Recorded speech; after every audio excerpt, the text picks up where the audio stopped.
I'm going to share. Can I share a screen? Oh, come on. Let me share a screen. Go ahead. I'll just have to make you a host. When were you on the show? Do you remember?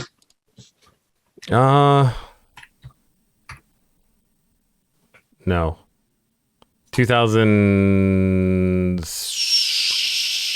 Well, it had to be 2008. 2008. So that must have been our season 2. Oh, that I don't know. I'm not up on my lore, my Tim Kavanagh lore of what year the season came out. Well, we might have to break up then.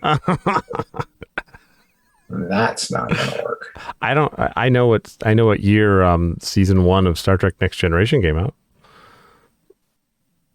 That doesn't surprise me. Oh, speaking of Star Trek Next Generation, look what just came up. Okay. You see that? Oh, are you in the Star Trek? They're naked. Why? Look at this. Yes, it's kind of warm in here all the time. Here's Ben, our director. They're not fixing the AC in here, buddy. They're not. Why does Star Trek The Next Generation remind you of this? Right, the reason why I did Thanks, that Ben, our director. Bill, what's with the patches tonight? Oh, that's gonna hurt. Oh, a little bit of privacy on there. All right. 2 minutes to air. And we got, 2 minutes to air. We got Coop here who runs all the audio. Coop, how are we doing? Nice tattoo there, buddy. And some of the students, nice butt shot, Ben. No female employees? You're working right now. This is almost like a fraternity thing where you work in your underwear right now. You learn a lot. It's so hot. It's unbelievable. All right, it is the heat. All right, let's go meet some more people. This is absolutely crazy. How you doing, Lance? Lance is running camera. Lance is one of the camera operators from Channel 3, and we're right here in the middle of the green room, just outside of the naked sauna room that we were just in. And hey, here's our guest for tonight, James Colley. Good to see you. How are you? I'm excited. Good. We'll talk to you in a couple minutes. I'm going to keep my clothes on. You keep your clothes on. All right, look. We have food from Mamma Mia's Pizza for all the folks here. And let's find out. Oh, look at two of my favorite ladies right here. This is Tina and Kate from Guest Relations. These are two of the ladies who go ahead and book all the guests. James Colley is the guy who does the Star Trek stuff. What does he do? You see it? Well, yeah, but what?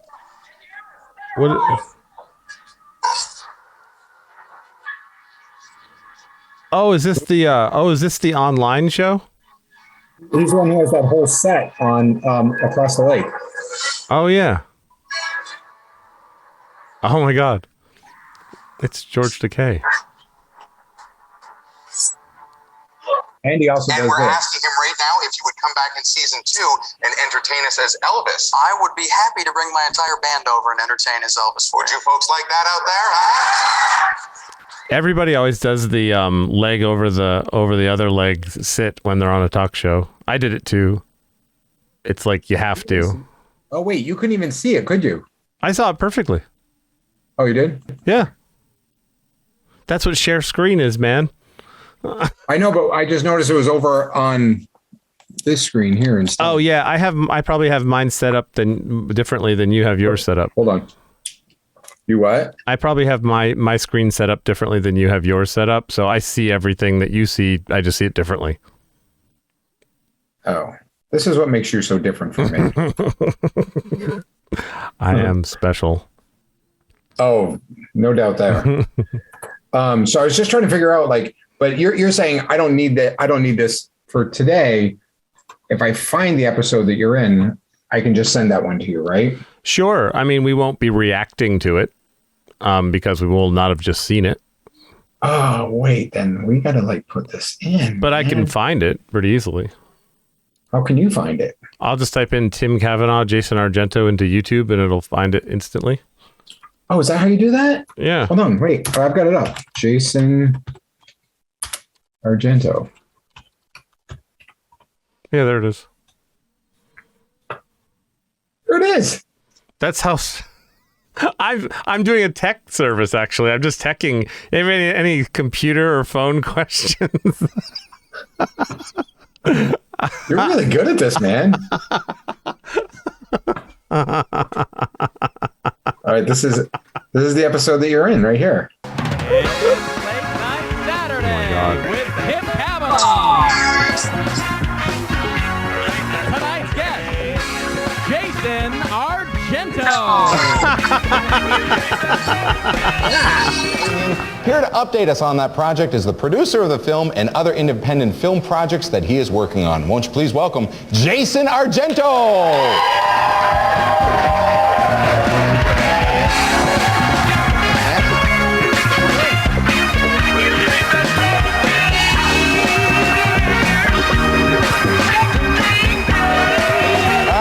Jason, thank you very much for being here. We're following a theme here on Late Night Saturday. I don't know if you watched the show. Yep, last week's guest was bald. So we're just looking for bald people now to be on our show. And you fit the bill. You know, I was going to ask you about your shaving habits. Like, what do you do to get such a close shave?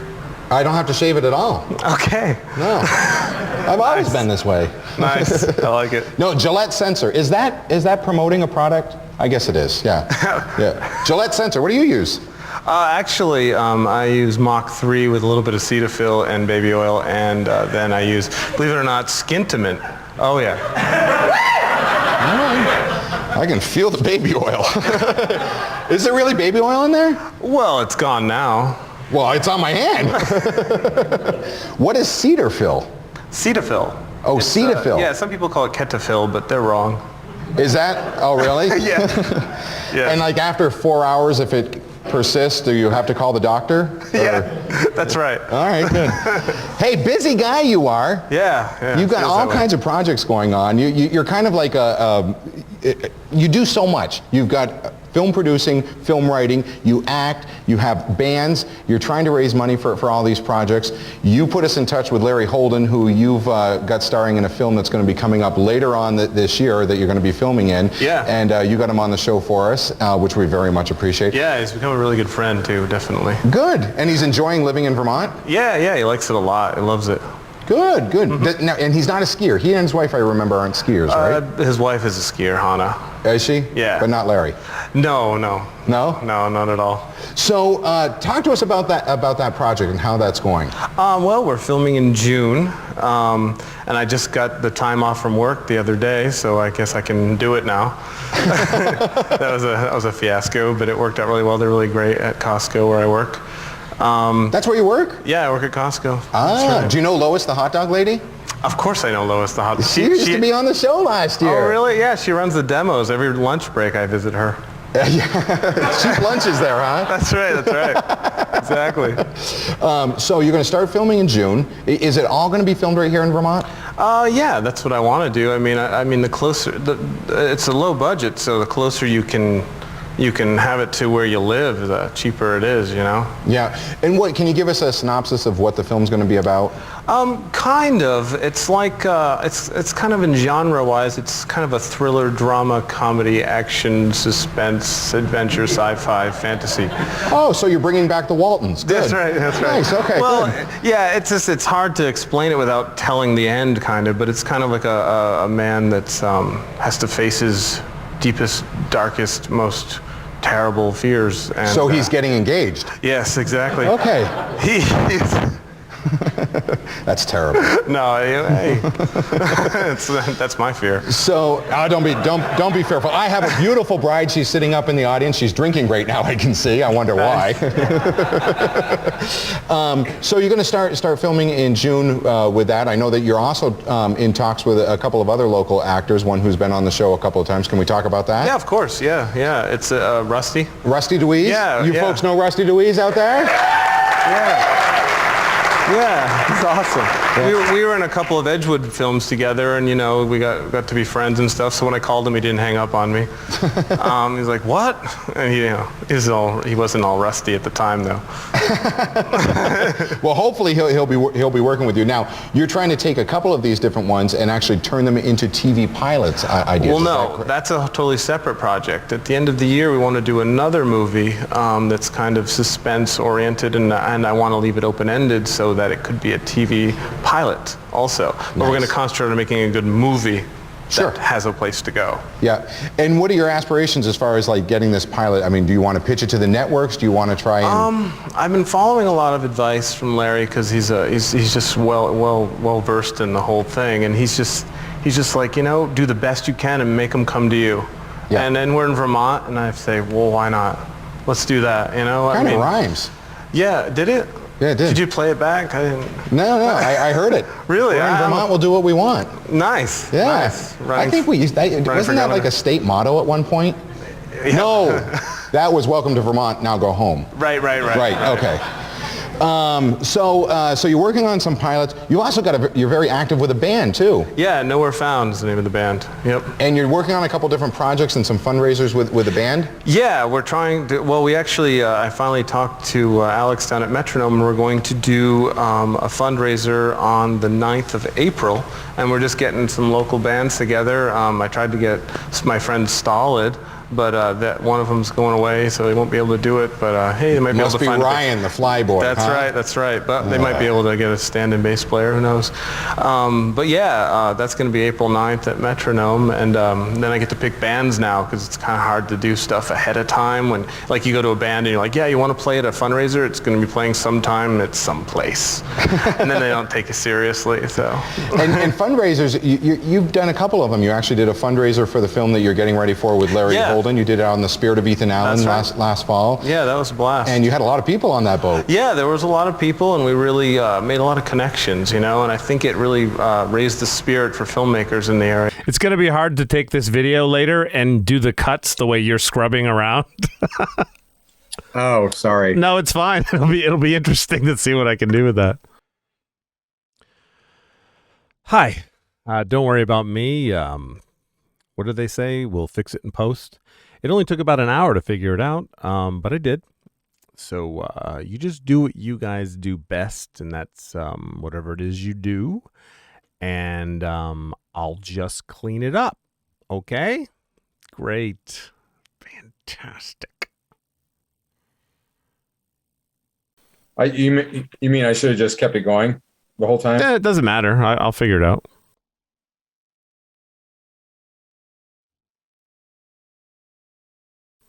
I like challenges. That was kind of fun to watch. Yeah, it's just that the sound wasn't super perfect here. Oh, but it was fine. It worked. How's the visual right now? Good. Oh yeah. Well, except could you get out of the scene? Is that a sex toy? What is that? It does not come with batteries. What are the two things for? It's a hood ornament. No, really. What are those? I don't know. This is why you need me on your show, because I win international telly awards. Oh wow! Explain what a telly award is, because I don't know. I've heard the name. Oh my God, this could be a crazy murder weapon, like right to the back of the neck, like that. Right? Oh yeah. I've heard of. I actually think that's actually what's happened. What is that? A bat? Is those bat wings? I think this is like, you know how there's like centaurs and stuff like that? This is not like really, but what are you talking about? You live in your fantasy world. I'll live on my fantasy island. Yes. Okay. So how there are centaurs. So this was the first one I won was in 2007. Mm-hmm. Late Night Saturday with Tim Kavanagh. It was for the season. We won a telly award, and then in 2008 we won one for an episode called "The Best of Late Night Saturday." That's this one. Nice. And then also in 2008 was Live from Springfield, and that's when we did the show from Springfield, Vermont, when I won the Simpsons movie thing for the state of Vermont. Oh, awesome. Now, yeah. So what is a telly award, though? So a telly award is really all about it honors TV production and TV shows. So we would send in a bunch of different episodes each year and stuff. And I found out about it because I was working at Channel 3 at the time, and they were getting them. I'm like, wow, those look like Oscar-esque. Like, I think this is the female version of the Oscar, right? Yes. I still want to understand the wings, though. Well, either they're like angelic wings, or it's just like someone like really out of shape putting their arms back and their flab is hanging. I don't know. Let's go with angelic wings. Let's go. That's probably a better idea. Oh wow, that's awesome. That was my one little gag that I had prepared. So lame. That was a gag. That wasn't a gag. Well, I mean, they're real. But Yeah, that wasn't CGI. No, but this is. Oh man. Hey, are we going to get sponsors for this show? Like, we should get sponsors. Like, well, eventually that'd be fantastic. But right now, no one would care. Why? Because you're on the show. It's just too new. It's too new. The only way you can get sponsors is if you have enough subscribers, and and then people start noticing who you are. Then they ask you to advertise on the channel. You can't monetize yet until it's a certain level, but you're gonna TikTok. How does TikTok work then? How do people make money on TikTok? I don't understand this. What I've noticed about TikTok is it's more of a launching point. Like, you see something on TikTok and then they'll direct you to their Instagram or their YouTube. But on TikTok, not really a ton. Like, if you go live, people can give you gifts, like electronic gifts that turn into money. But most of the time, I feel like TikTok is something that people use to promote channels like your YouTube or your Instagram or something. That's what I think. Oh, really? Yeah. Is that logical? It is logical because it works. Roll credits. Oh my God. The title of your show actually works. Like it totally, that works, Jason. This was well thought out. Well done, my man. And what is today's Saturday, but it's not exactly late night. By the time we get done gabbing, it'll be late night. It'll be Sunday morning. But that was your show. What time was my show? No, it was the name of your show. You just spun it back around. I did. Yeah, you're not funny. It wasn't very funny, but especially since you didn't get it. But you know why Vermonters can't tell jokes timing? That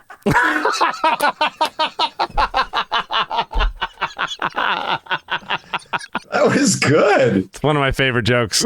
That was really good. I'm so happy you got it. Most people don't even get it. They're like, what? And then I can't explain it. Oh my God. So when we were just looking at the footage from the old show and you came out, did I do the handshake to you?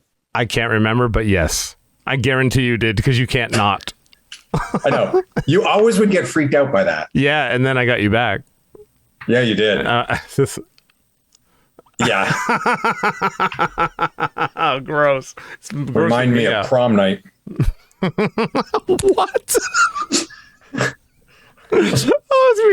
Oh, like when you went like this. Okay, so we are live. No, just kidding. Oh, hold on 1 second. FCC's calling. Hello. All right. He's right here. Hold on. It's for you. Hello. It's definitely for you. He's the one in charge of this shit. You can swear. We can say that on this. Fuck yeah. See, I couldn't say I couldn't say that on the, like, they used to get really mad. And I'm like, that's why we beep things. And I go, and we're out of safe harbor. So, because TV had safe harbor time periods and stuff like that. I'm like, we're 11:30 at night. Like, why can't we say shit? Yeah. So apparently the FCC has always looked at the cuss word shit as like one of the worst ever. And it will always be beeped on like network TV. The funny thing I've always thought about beeping words is, when does the beep become offensive? Because eventually people just know what the beep is. So it means the same thing. So why isn't the beep offensive? The beep is offensive. I think so too, but you know what I mean? Although, because you know what happens to me? I'm a little ADD. So what happens is just like, I listen and then I hear the beep. And then I'm stuck on trying to say, okay, what swear word would have gone right in the beep? Like, what would have worked there? And meanwhile, the interview is continuing on, and I'm still stuck on like, what word did they cover up? And sometimes editors, I think they do this on purpose, you'll catch just a tiny snippet of either the beginning or the end of the word. Yeah. I love that. So say a string of swear words and I'll beep it out, and then you tell me what they really were afterwards. And you ready to do that? Sure. Well, I won't beep it out really. I'll do it in editing. When people see it, it'll be beeped out. Okay. All right. So that's what we're going to do. I'm going to swear right now. Yeah, you have to remember what you say, though, so you can tell me what you said afterwards. Okay, ready? Yeah. I'm ready. All right, go ahead. Eat, bite, fuck, suck, gobble, nibble, chew, bosom, finger, hair, pie, finger, fuck, screw. No? Was there any beepable words in there? Eat, bite, fuck, suck, gobble, nibble, chew, bosom, finger, hair, pie, finger, fuck, screw. So fuck twice. Works for me. Starts from prom night again.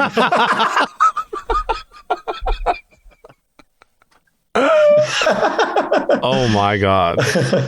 Oh my God. Yeah, this is what I should just do. I should just do this. I should just call you, and this will be always the show. No other guests.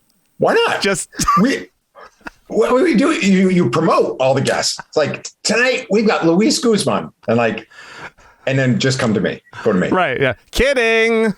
Yeah. And then you do your best impression of Luis. Go. You know what I'm going to do to you? What? What is it he said? He used to say this all the time, and I used to say it back to him. I'm trying to think of what it was. Oh my God. Oh, I got it. You know what you can do for me? You know what you can do for me? I actually remember that. Yeah. I'm like, what's he need? What does he need now? Do me a favor, man. Do me a favor. Hey, let me tell you something. It's like, oh my God, what am I? I'm back in graded school. I'm getting in trouble again. Let me tell you something. Yeah, but whatever he said afterwards was always something you should keep. Oh yeah. It was always like, wow, that was really profound, actually. Thank you. Greatest guy ever. Yeah. He truly is. Biggest heart. Oh my God. Oh yeah. Well, I sent you that video clip of he and I together. Oh my recently. God. Yeah. Actually, I could share screen because then I'll be able to hear it. Oh, that's a good idea. Yeah. Bravo to you, man. Yeah. Let me see here. Can you see it? I can. Okay, good. It was just shortly after my 50th birthday, so it was early May, and I was diagnosed right on the table with stage 2 rectal cancer. Music Audio Jungle. You've been to me like a brother. I love you dearly. I pray for you constantly. I really do. When she grabbed my hand, that's when it sank in. Couldn't do it. I started vomiting. What goes through the psyche of the mind? And then I looked up at her. I could always feel that. You're just on nerves. There's so many scenarios. Driving you crazy. So you're telling me I have cancer. And with tears in her eyes, she nodded. And you have to do everything. Not eating everything that you possibly can for days on end. That's deep stuff right there. Yes. But he truly is a wonderful friend, and I feel a great humanitarian, and a lot of people don't. People that don't know him, obviously don't know that about him, and I always credit him with, when people say, like, what's he like? What's he like? Because I know a lot of people know that he and I are good friends, and and so I always tell this story because I think his story is fascinating. Mm-hmm. The fact that, growing up on the Lower East Side, back in the day when the Lower East Side was not a place that you wanted to be in whatsoever. And he was a social worker. So, that's where his heart comes from is the work that he did as a social worker. Yeah. And he talks a lot about that work, and he and I have had numerous conversations about it and everything. And his children, they have 5 children, but only one is biological. The other were foster children that they ended up adopting because they just fell in love with them. Wow. And everything. So, but a lot of people, I tell that story because people like, how did he get started? Where did he, I go, he was literally found on the streets of New York because he was working as a social worker, as I said. And his cousin came in at one point during the day and he's like, Luis, you've got to go to such and such on your break or after work today because there's a TV show that's looking for characters and the description is you. Like they're looking for someone like you. Oh, and so Luis went and auditioned and got the part, and it was for the season premiere of Miami Vice. Oh, wow. Yeah, that's right. I forgot he was on that. Oh my God. Isn't that crazy? Yeah, totally. Yeah. And think about that. Like, when was that? Was that like the beginning of the 80s? Yeah. Yep. Most of the 80s, pretty much. I think it was on a bunch of seasons. I mean, think about the outfits, right? The white leisure suits and the. I wore that jacket with the rolled up sleeves. You did? I did. I was on a cruise ship and everything. Did you think you were a member of Duran Duran or something? I was just doing the cool thing at the time. Do you have a picture of it? You've got a picture somewhere, don't you? I might somewhere. I haven't seen it in a while. Were you performing on that cruise ship, or were you? No, it was. You dress of the times. You're gonna ask kids today in 30 years what they were doing. They were dressing like kids. I also had the jean shorts with pockets coming out the front, which became popular again. I should not have been wearing them then. By the way, wait a minute. Jean shorts with pockets coming out the front. Oh yeah, in the 80s, the jean shorts, you'd get them short enough so that the pockets were longer than the jean shorts, so they'd stick out the bottom. Yeah, there's also other things that would stick out the bottom too if you're not careful. Yeah, well, I remember making cutoff jean shorts and like following that, but Timmy the tuba player should not be wearing anything like that. I should not either. It was so weird.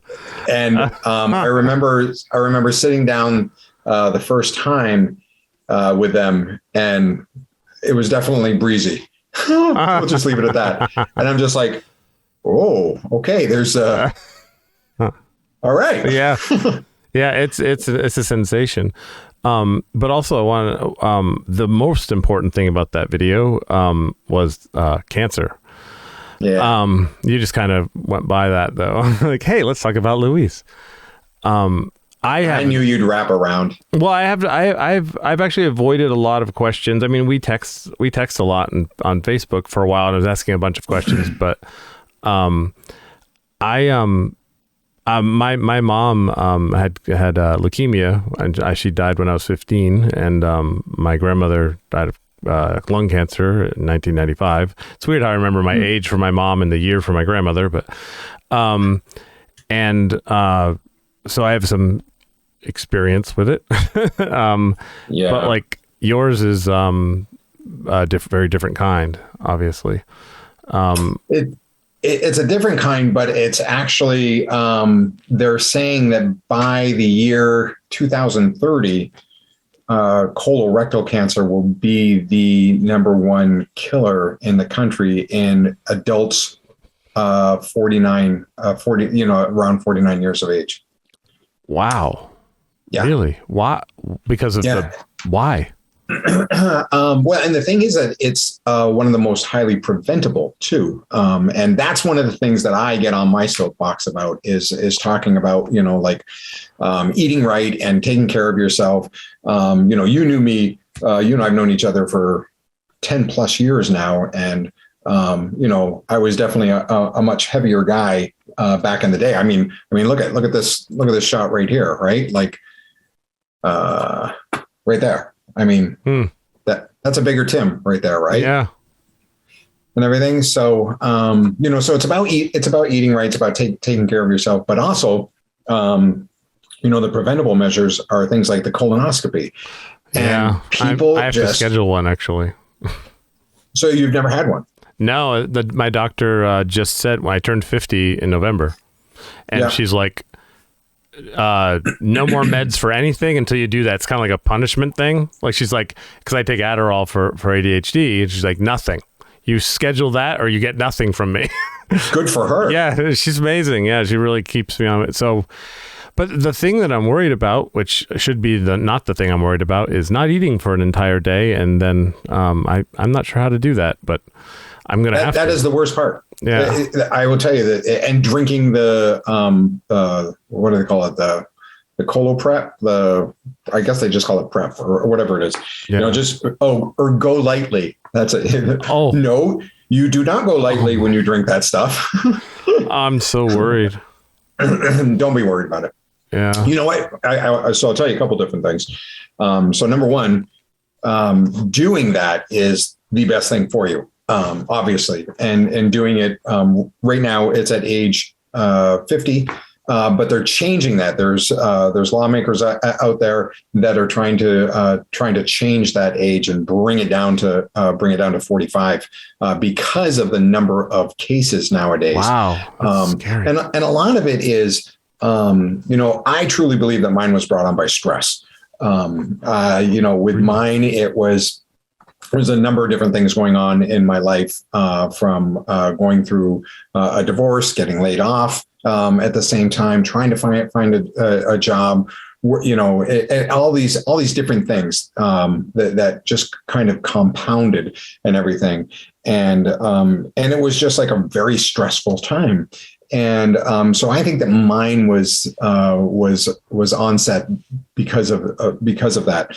But also another cause of it is the diet too, and what you're eating and everything, and how you're taking care of yourself or not taking care of yourself. And there's a lot to be said about these processed foods and everything. And I mean, look at the rise of chronic cases or chronic illness since the onset of all these processed foods, which came out really started coming out in World War II time period, and then just where you see that ramp up and everything. So that colonoscopy is a really important thing. Plus, when you're through your procedure and everything, you're going to feel lighter because you are lighter. It's actually, you're getting a body cleanse, an internal body cleanse, and you feel really good. It really is a good feeling. The easiest part is the actual colonoscopy because you're not driving, the doctor is. So you're just laying there and they give you some sedatives to take that edge off and everything. And you're just kind of by the time those set in, you're just laying there and you're and they're talking about putting this little camera, up and everything. And the way you're feeling, it's just you can put a whole production company up there. I don't really care right now. Is it possible? I feel good. Do they give you the footage? Because I like to edit it. I mean, it's something I could never get any other time. You get to see it. So you're laying there and the monitor's right there. Oh, God, I'm not out cold.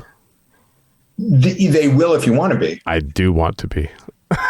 You might think differently once they give you the little numbness thing. You'd be kind of sure, I'll watch this. Ask TV. Let's go. I feel like I should be out cold. Really? All right. I just do. Yeah, just be out cold then. I want to not know. But I want the video after. So this is really funny. I'm going to share this screen now. Okay. And so is this your camera for you? So this is my colonoscopy. Oh my God. So look at this right now. Kristen Leon, who now lives in North Carolina. Mm-hmm. And look I've got these pictures of you up when we were filming Tin Can, the movie. Mm-hmm. She says, "Tell Jason I said hi. I see he is interviewing you on his YouTube channel." Oh, nice. I just read that on the air. We are in the interview now. You've just interrupted. Just gave you props. Tell her I said hello as well, or I will right now. Hi.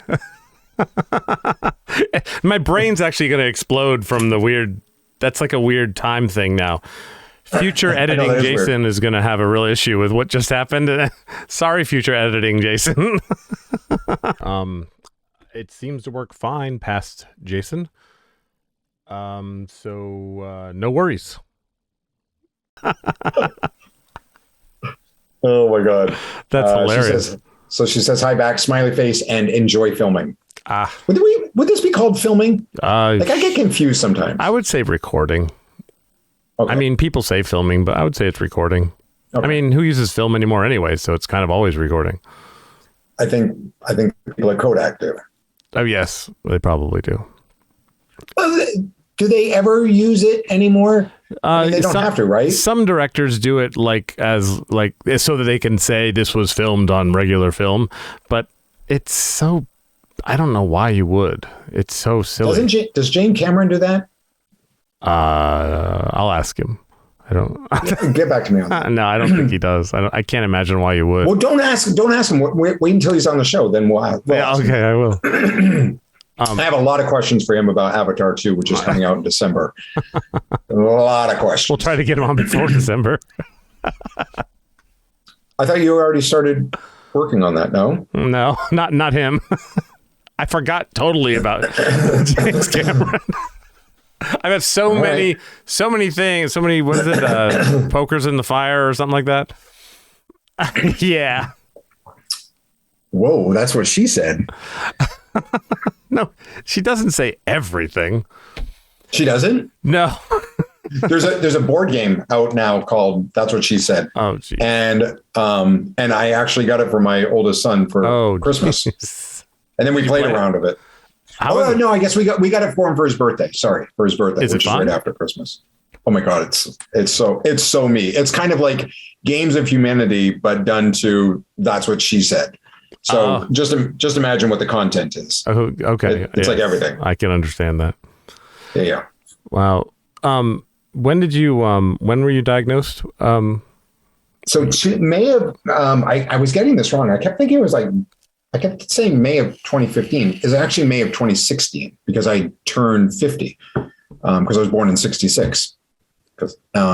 And so it was May of 16 when I did. And I was actually having a few issues. And one of them was I had chronic diarrhea for like 2 weeks. And so then what do? You Google chronic diarrhea. And then you're like, oh my God. Yeah. And it's just like after 2 weeks, contact your doctor. So it's like, I'm pretty much at 2 weeks. I'll send him a portal message. So I send a message, get an appointment with him, go in. And we talked through a bunch of stuff, and he goes, here's what I think. He goes, I think you have what's known as traveler's crud. He goes, so I'm going to give you 3 days of antibiotics and hopefully that'll clear it up. And it did. And he goes, because you travel a lot for work and you're drinking different water systems, you're eating a lot of restaurant foods and all this stuff. And it's very common for people to get what we call traveler's crud. So I said, okay, I'll go with that. But at the time, his nurse practitioner, Diane Bell, I don't know if I should have said that just now, but basically, I'll beep it out. Yeah, she's the one. She's the one who was looking at my chart, and she goes, "Hey, you turn 50 next month." She goes, "You want to schedule your colonoscopy?" And I'm like, "Do I?" Sure. So we scheduled it, but Candy and I were going to Costa Rica. It was a surprise present, 50th birthday present for me to go to Costa Rica. So we were there over my birthday and everything. So I'm like, well, when should we do it? And she goes, well, let's just do it when you come back. So we did it. It was like May, very beginning of May. And I had also had a little bit of bleeding in my stool. But my doctor and I talked about that, and that he was thinking the traveler's crud, and he goes, well, you had chronic diarrhea. So everything's coming out. So then it literally was the day after we got back from Costa Rica was my colonoscopy. So I had to do the whole prep thing. Went out for it. I remember watching at first and then all of a sudden they put me out. I was out. And then woke up and I was like, you're just really groggy and everything. And then the doctor who did the procedure is like, so we did have some findings and we've taken a biopsy. It's looking like it's probably cancer. early stages. And I'm still like under anesthesia at this point, and Candy's not in the room or anything. Oh God. And I'm just like I couldn't register it at all. Yeah. And, it's a stupid time to tell you.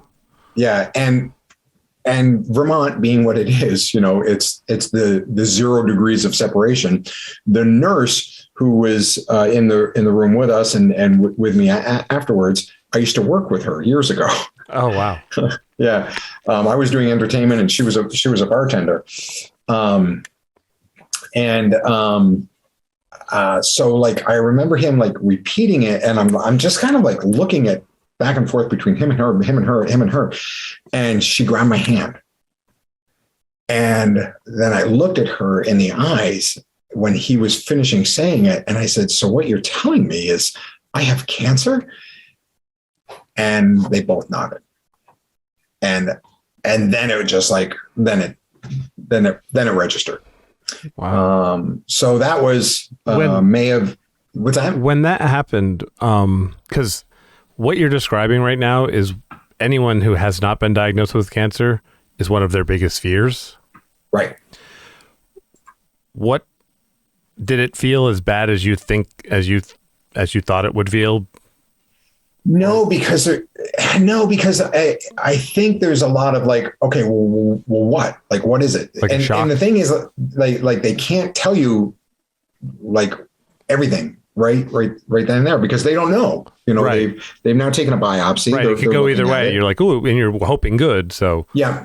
But they knew that there was something there. And mine was a stage 2 at the time. And so they knew that it was, a little bit more, it was obviously more serious than a polyp. And that's right. What the majority of people have is like polyps. And the polyps, if go untreated, are what can turn to cancer. So that's why you do the colonoscopy, is because you want to get rid of those polyps. So some people are just prone to getting them, right? And it's just like, oh, we took 5 polyps out. So you're all set, but you have to come back in 5 years. To get rid of more if they're all right. Because more than likely there's going to be more. Right. Exactly. Oh, wow. So with me, then it becomes like, now it's just like you're inundated with information, and like, you don't even know what questions you should be asking at this point, like, because you don't even know. And like, and then you're handed like, this giant binder of information, and they start going through it and everything. Cause I was on a clinical trial my first time around, which just meant all the more paperwork. But I wanted to be on it because I was a good fit for the clinical trial, and the level of care, I'd say, is increased when you're on a clinical trial because of the monitoring that they have to do for you. Mm-hmm. So to me, I'm just like, okay, this seems right. The right thing to do. So I did that. But it was shortly after I was diagnosed, and like having multiple appointments, and then learning like what exactly we had, what it entailed, like what the procedures were going to be. And mine was definitely going to be chemo and radiation, and if it didn't clear up, then surgery. And so, we went through all those things, but there's so many questions all the time that I can't speak highly enough about the importance of having a caregiver who is there for you, and able to like take that burden of everything, because as the person with cancer, you're the one going through it. And sometimes things are just flying over your head. Yeah. It's just, because you're just, you kind of almost feel like you're on autopilot in some ways. It's the caregiver who's catching all of these tidbits and information and everything. And then like raising the hand and saying, okay, what do you mean by this? And you talked about that. And like, can you explain that further? And, those types of things. So it becomes like this, it becomes a job. It really becomes a job. and not only for the person going through it, but also for that caregiver. And I'm lucky and blessed enough to have my wife by my side, who is my caregiver and always has been. We had only been together for 9 months when I was first diagnosed in 2015. Wow. And I didn't think she was going to stick around. Wow. Geez. For it. And she goes, "Oh, no. I am here. I am with you 100% through this with you," and has been ever since. That's amazing. Yeah. Wow. Yeah. That's really incredible. Yeah. So it's been like, it's been, we share a lot of laughs, and that's how I drive my experience is by laughter and by that energy that I put out there. But I do take it very seriously. Yeah. And everything. Because, I'm now on my 4th recurrence of rectal cancer. And at this point it is stage 4. It is what they call metastatic. So it is because it is in lymph nodes that are being treated right now. So, we talked about, tomorrow I head back to New York because I get treated at Sloan Kettering, and I'll be sitting in a chemo chair for my 3rd round out of 6 rounds for this go and everything. So, wow, 6 rounds and you're in your 3rd? Wait, what? This week will be my 3rd. Oh, okay. Yeah. So basically you sit in the chair. I have a port, a Metaport right here that's been inserted into my, under my skin. Uh-huh. And that goes into what? That goes into your veins. Okay. So kind of like, for dialysis also. Yes, exactly. Okay. Yep. So they'll access that. And then they'll, and then I have 2 different agents that they administer over the course of a couple of hours, sitting on the chair and everything, and pump that into my system, and then it does its magical work of beating up those cancer cells, and it's also attacking every other cell in your body at the same time. Right. But your other cells are able to reproduce themselves at a much quicker pace than what the cancer cells can do. So that's where you're hoping that the drug that you're on is eradicating that disease and everything. So then, we'll do 4 cycles, and then they're going to do a scan just to see what's going on and everything. And then continue with the process. And I will say that after my first one, the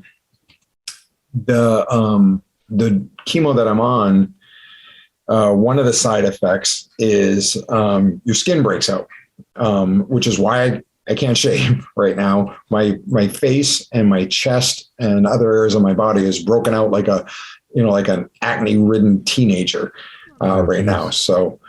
So if I went really close up, you might say, beautiful. See that. You look beautiful. Yeah. So that's a good sign. The other good sign was that my CEA marker. CEA is a blood test that they do, and CEA is specific to colorectal cancer. You want that hovering around 3 to 5. And mine was going up pre holidays. It was going up, and then right before the holidays, it was at, right after the holidays in January, it was at 20. Before treatment started, it was at 24 or something. And that just means because you have active cancer in your body. So I was at 24.6, I think, was my CEA level. But after my first round, they did my CEA blood work, and it was already almost cut in half. It was at 14.2. So that's a really good sign that oh, wow. You're heading in the right direction with this stuff and everything. So I mean, there's so much to learn. There's so much to talk about, and that's one of the things that I don't want to say I enjoy doing it, because no one enjoys talking about it and dealing with it all the time. But I do enjoy helping other people navigate, and talking to other people and helping other people. And that's one of the reasons why, I created the one man show called The Shit Show, because I wanted something where I could talk about my experience, because I knew it would relate not only to other cancer patients, but just to anyone who's gone through any type of process like that. But it could also relates to the caregivers and the family members and just the general public. And I've really enjoyed being able to do that show for cancer conferences and and different foundations that are related to cancer projects around the country. You go and people ask you to come to like an event. Yep. Is that what it is? Yep. So I've done keynote speaking at different conferences, things like that. In front of pretty good sized audiences. Upwards of 1,000 people. Have you done a TED Talk yet? No, people ask me to do one, and I'm like, I really should do one. You definitely should. I know, because it's only 10 minutes, right? Like, I think you can vary it. I mean, I've seen ones that are like over an hour, but I've also seen ones that are like 10 minutes. I think it varies.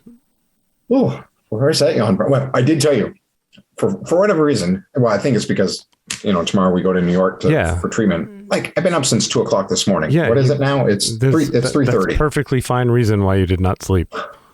Yeah. It's the mystery over. Done. Yeah, that's a perfectly fine reason. You know why I asked? I'm just going to go back to why. Do we have sponsors and stuff like that? Because I was waiting for a commercial break because I got to go pee. Oh, well, you can have a commercial break right now.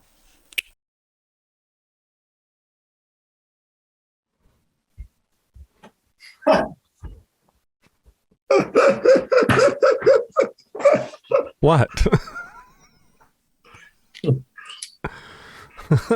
Luke made you dress up, didn't he? Yeah. Wait, that doesn't. Oh, that's just a background. It's in Zoom. You can do it too. I'm going to do it right now. No, you just go down to video. Yeah. And on Zoom, and you go to video settings. Video. Yeah. And then there's something called background and filters. Background and filters. And then go to video filters. Oh, Jesus. And then you can just go nuts. Yeah. I'll try to mimic you. I feel like I could do my best Ray Charles impersonation with these on. I find that what would you think I could do at this moment? No. My God, I do have a funny story about when I met Ray Charles the first time. Really? Mm-hmm. Seriously? The first time? Multiple times? Oh, actually, the only time. Okay. Wait, what is Zoom 10? I don't know. I think that's just I think it's an ad for Zoom. Do you remember the old TV show? Oh. That's cute. Oh my God. That's funny. Oh, look at you. Yeah. Very nice. Wait, mine's still on. Holy shit. I think you have more than I do. Really? You have to scroll. You can scroll down. Oh. Oh, no. Wait, 3D. Let's see how that works. Jesus, stop that, Jason. Oh, this is perfect for me. You know why? I don't actually. Because you're a sucker? Because oh, I'm just trying. Because I'm a grandfather and Candy wanted a really fun grandmother name because she has a fun first name, right? Oh. So we go by Lolly and Pops or Lollipop. Oh, that's cute. I like it. Right? I like it. Yeah, try to shake it off. It's really hard. All my Z's are backwards. How was Luke? Ooh. Oh, I like Riveter. that. Yeah, what does that remind me of? Rosie the Riveter. What's that? What's that? Does she have a blue shirt on? Yes. Okay, I know who she is then. What era was that from? Do you know why she was called Rosie the Riveter? No. A little bit before that. Okay, good guess then. World War II, when they were having to like mass manufacture things like aircrafts and tanks and all that stuff. Factories were converted into these, making these things, and women were like riveting like the sides of aircrafts and all kinds of ships and all that kinds of stuff. Wow, that's riveting. Oh. Ow! And with that, we're gonna get picked up for a second season. Now, wait a minute. Please keep that on. How do you take it off? There's one called Nun at the top. None, not the other Nun. Not the Nun. So when you were on another show and you raised a lot of money. Oh. Yeah. Can you talk about that? And if you Yeah. Well, you're a gamer, so you appreciate this. So Prevent Cancer Foundation is located in Washington, D.C. And they're one of these organizations that, is all about what their namesake is, preventing cancer, and the different things that you can do to prevent cancer. And, we talked earlier about, how deadly colorectal cancer can be, but how preventable it can be. It can, if you're doing the right thing. So that's what they advocate for, is they really push the bar, when it comes to like prevention and education and advocacy and hot topics like that. And they do this on a national level. And I've done a lot of work for them. They do a big gala every year in Washington, D.C. That I've been a part of twice. It is ranked as the one of the top 5 events, must attend events. It is at the National Museum, which is this unbelievable venue that is this giant hall filled with the biggest columns you're ever going to see in your life. And they put just over 1,000 people in there, and it's like one of their big fundraisers. So they do that, and I've been involved in those types of events. But then as other events happen, they know they can reach out to me, because I am an extrovert, in case you or others didn't know that. And I like to talk, and I like to talk about things like this, uncomfortable topics, that people are just like, I don't want to talk about colonoscopies. That's about someone putting a tube up my butt. Wait, and what? Scott. Oh yeah. Say goodbye to the gerbil.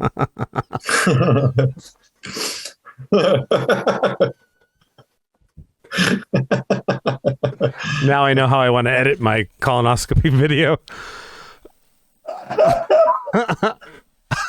Turn a corner and yeah. Anyway, I'm looking for a cheese wheel.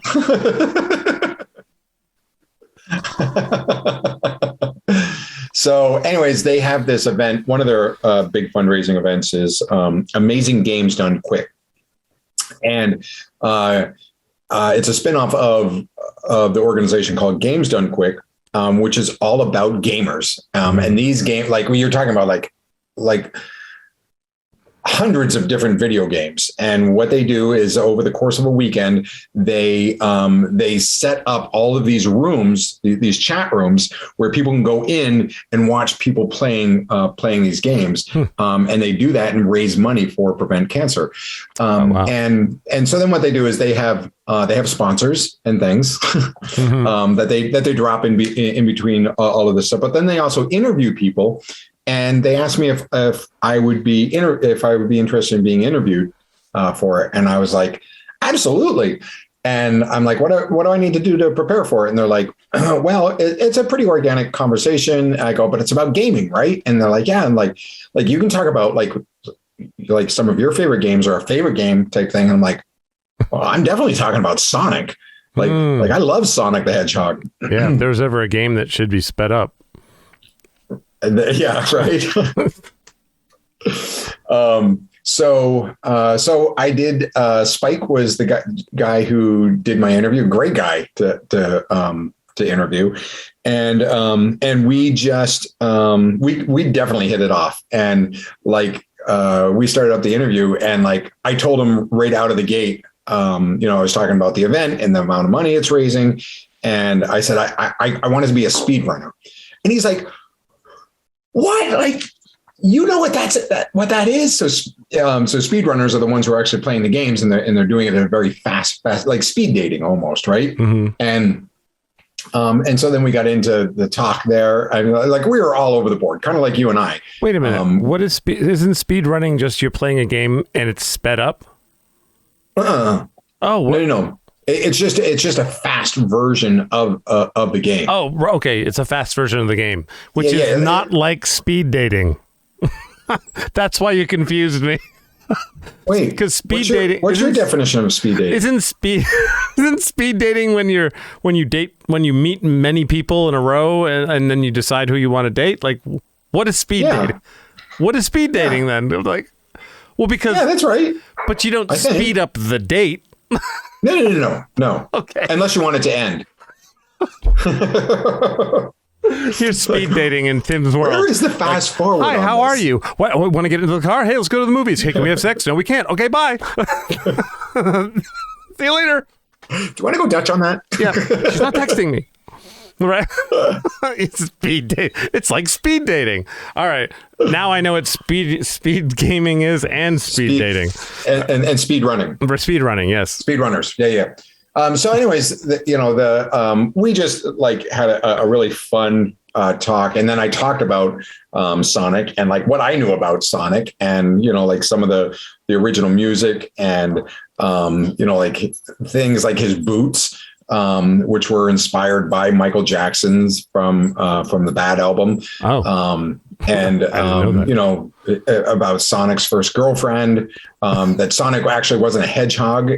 When Sega first started creating it, Sonic was going to be a rabbit. So it's like just all these like things that help the conversation move along. Anyways, like people are going crazy in the chat because you got a chat bar that's going while the interview is going on, and people are going nuts, and then they're like donating crazy amounts of money as a result of it. It's on Twitch or YouTube. I think it was on Twitch, right? Makes sense. I think it was on Twitch. I think I sent you the link. Yeah, I think it was on Twitch also. Yeah. Which I have to tell you something about that. About twitching? No, about speed running. Because I had never heard of it until we talked about it. You said that in our we did a little test run, right? Just to see if tech stuff. And you're like, and it was so funny. You're like, I don't even know what speed running is. Yeah, well, the weird thing is that night I watched games. All right, sometimes I watch people play games because I love it. Okay, I do. Do you? I do. Okay. But for the first time ever, a game came on, a video came on about a kid that cheated on speed running Guitar Hero. And I think these microphones heard us talking about it, because this happens once in a while, and I'm not trying to be a conspiracy theorist here, but it happens once in a while, things I've never heard of, and then suddenly that day, later on in the day, it pops up in one of my social medias. And that's totally how Google works. You know that. But it can hear me right now. I'm using this microphone. Where's it? What? Like, what's going on? Is it the phone? Is the phone listening? Like, what makes that happen? I don't know. Like, what are the different devices that you have? I have an iPad, an iPhone, a microphone going into a PC, a sex doll, but I don't think there's a microphone on that. But yeah, I thought that was really odd, though. Like, Now I'm going to get ads for sex dolls on my. I'm not kidding. This happens all the time to me. Yeah, you're gonna get a pop-up for good stuff now. Yeah, right. I get sex dolls, Sonic the Hedgehog, Speedrunner, colonoscopies.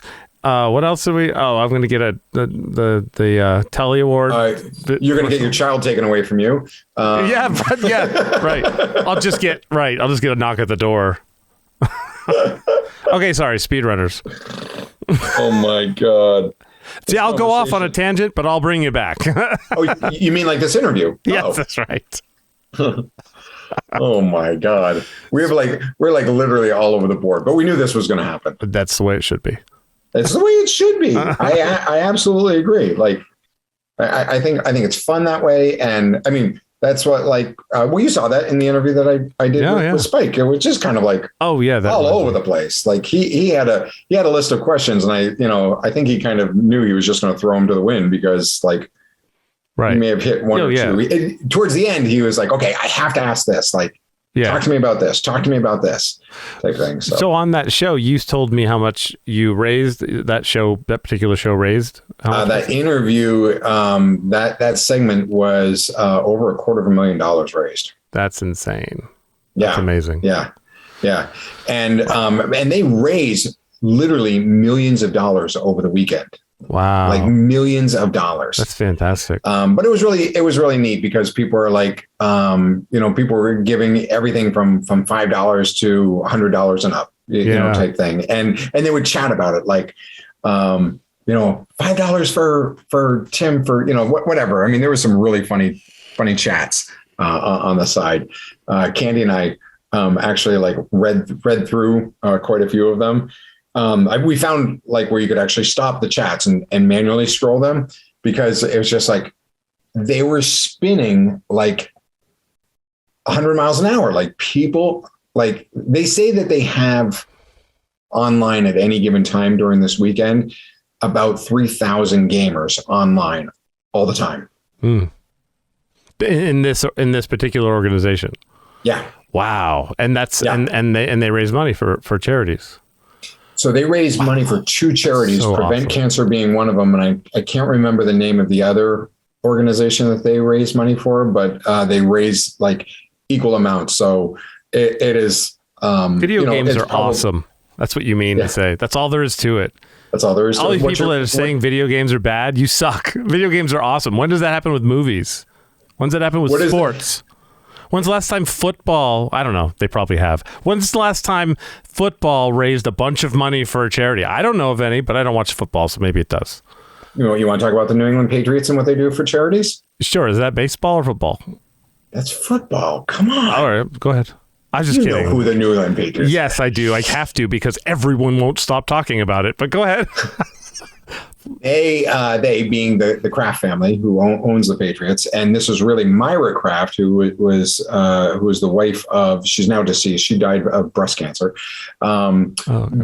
She was the wife of Robert Kraft, the owner, and that was her big thing when Robert Kraft was able to finally figure out the way to buy the Patriots. Is she said, all of our players will not only be our family, but they will also give to a charity. And I believe that they. Oh, wow, that's great. That they get to choose it because that's great.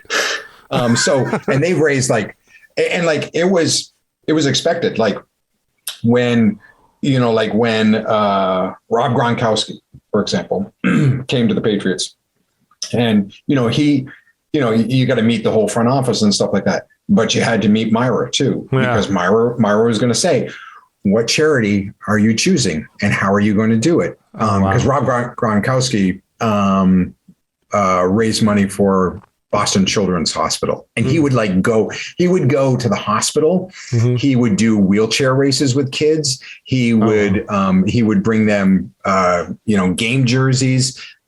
He just did all kinds of amazing things at Boston Children's. Well, wow, and stuff like that. That's amazing. Yeah, it is really neat. Wow. But I think that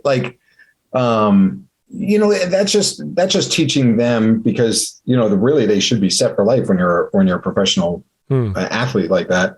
how to be philanthropic, and why that's important. The importance of giving back. Yes. Or giving to less, or someone who's lesser. Has How do you less. say that? Has less than.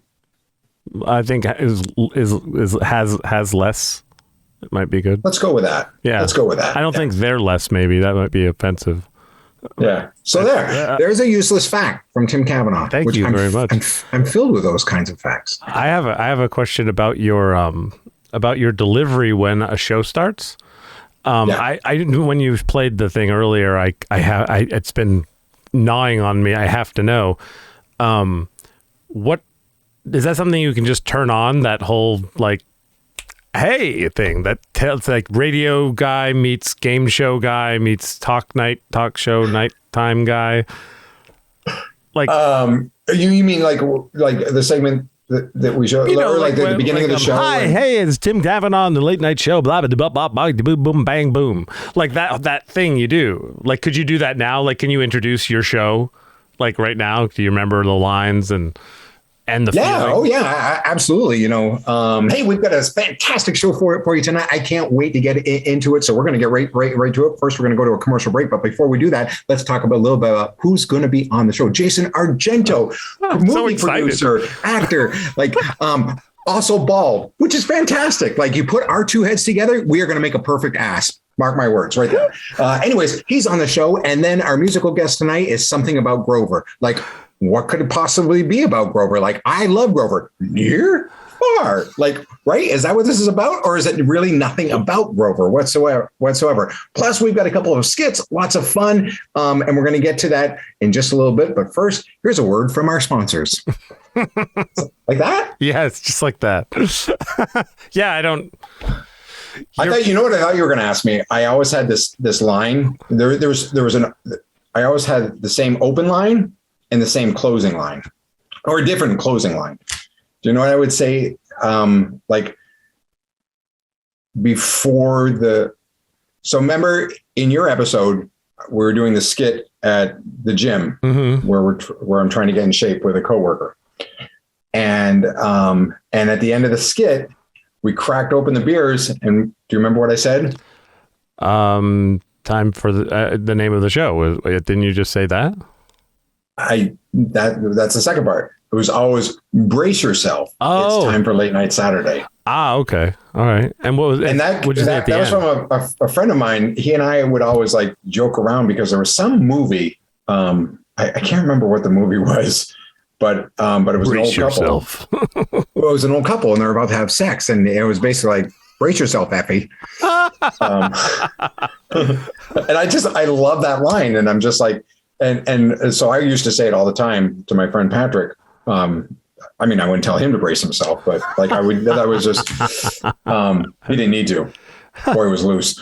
Anyways, but he's like, you definitely should use that in the show. And I'm like, all right, where can I use that in the show? And I'm like, maybe we'll just put it right at the beginning, just like as we're amping up for the show. Like, let's just put it right in there. So it was always the opening, and then the closeout line was because being and you'll appreciate this being a local entertainer. That was the genesis really of the show. I wanted a soapbox or a spotlight for local artists to have. So that the community would be able to like, hey, these are the people in your backyard. So when I would close out the show, I was like something like along the lines like, hey, that's our show for you tonight. But join us next week when our guest will be Senator Patrick Leahy, and we'll have the music of the Lemon Fires. Remember to support local artists, just like the folks you've seen here tonight. We'll see you next time on Late Night Saturday. Nice. So it was always that about supporting local artists. Yeah, I'll need some kind of tagline. Would that be logical though? How is that logical? How is that logical? Yeah, you need an open and a close. I do have a question I want to ask every single person though, but I'm not ready for it yet. Oh, you also have to tell me your time frame because it's been 2 hours and I know you're tired and I know all that kind of stuff. So I need you to let me know, when you're. Let's go. Let's go for 3.5 hours more. Sure. All right. Well, Luke will have to come on in here. No, I'm kidding. No, don't worry. We can wrap up. You soon, Luke. Yeah. Stop crying. Please stop crying.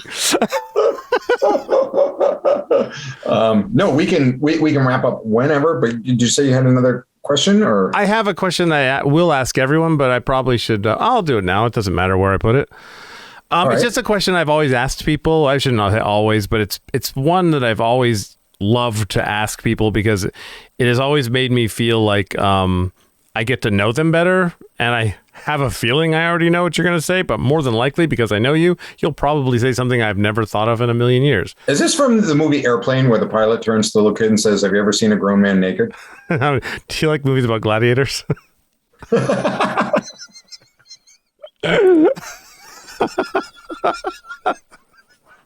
No. Oh, Leslie Nielsen. But close.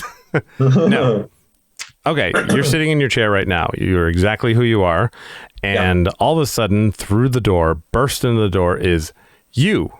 Except you look exactly the same. You're wearing the exact same clothes. Everything about you is the same, except you're dirty. Your shirts, your pants are ripped. You look like you've been through hell. And you say to yourself, I'm from the future. I'm from the past. Come with me right now. Would you go? From the past. Past, yes. Sorry.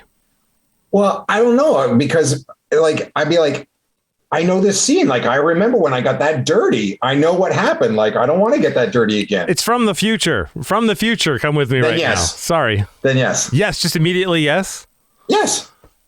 Nice. That's exactly what I thought you'd say. Because a lot of people, you think everyone's going to say yes. Wouldn't you think everyone would say yes? Because when something awesome like that going to ever happen again? Never. So what time tomorrow do you head out? And how are you getting there? So we fly out tomorrow at 10 a.m. And we're lucky enough to use another organization that I've done some work for, but basically found out about them through a cousin of mine who works in Boston, and her company raises money for them. They're called Angel Flight, and Angel Flight is an organization that is made up of private pilots in their airplanes, and they donate their time to fly medical patients to their appointments. So you call up the coordinator and just say, hey, here's when I have to go down to New York for treatment again. And they're like, okay, we're going to put it out there. And then next thing you know, you're getting a call from a pilot saying, hey, I'm pilot so-and-so from Angel Flight, and I picked up your flight to New York. So we're going to leave on this day at 10 a.m. We'll meet you right at Heritage Flight. The great thing about that is you don't have to check in. You don't go through TSA. You literally park your car, walk into the lobby, the pilot meets you, and you walk out to the aircraft, and off you go.